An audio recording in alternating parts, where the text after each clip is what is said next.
or the countries they're serving in. But the new cardinal is taking a moment to greet all the Rome-based cardinals that are here today.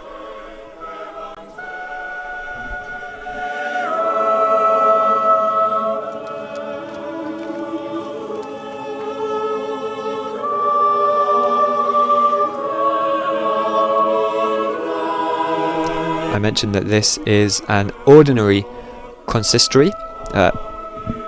That implies that there exists such a thing as an extraordinary consistory, and that's true. There are extraordinary consistories which every cardinal is expected to attend. The most famous kind of extraordinary consistory is a conclave. The conclave is called after the death or retirement of a pope for the election of a new one. There are also extraordinary consistories called by the Pope, normally when the Pope wants to discuss something. Pope Francis has done that twice, I believe. Twice or three times wants to discuss the family and wants to discuss his reform of the Roman Curia.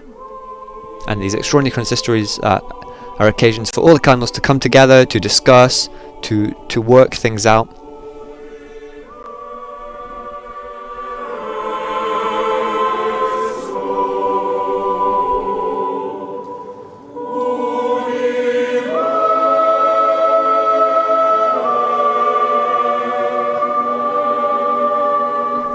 So if any of you are at home wondering, well, what does a cardinal do? There are different things cardinals can do. Cardinals are basically the highest position in the Church's hierarchy after the Pope. Many of them serve in the Vatican. They serve as the heads of dicasteries or Vatican departments. It used to be the case that every department in the Vatican was headed by a cardinal. That's not the case anymore.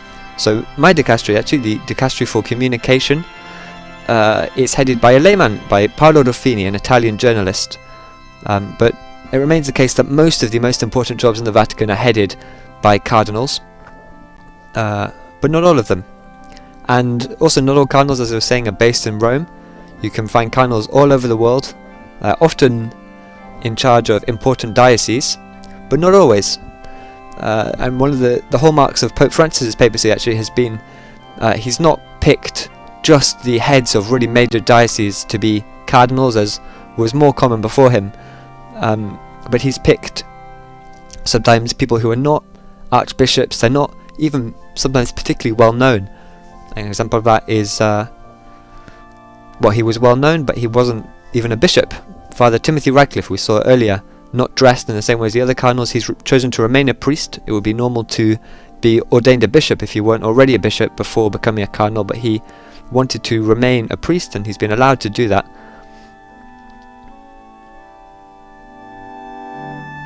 And cardinals, so I said they can be out in the church in the world, or they can be in Rome running an important Vatican office.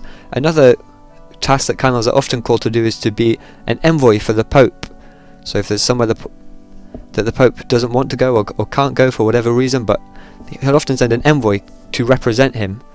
A high-profile example of that recently has been Cardinal Matteo Maria Zuppi, who's the head of the Italian Bishops' Conference, who has been travelling around the world representing Pope Francis on these peace journeys. So the Pope is really concerned about the wars in the world. One of those is the war between Russia and Ukraine, and the Pope, it's really a priority for him to put an end to that.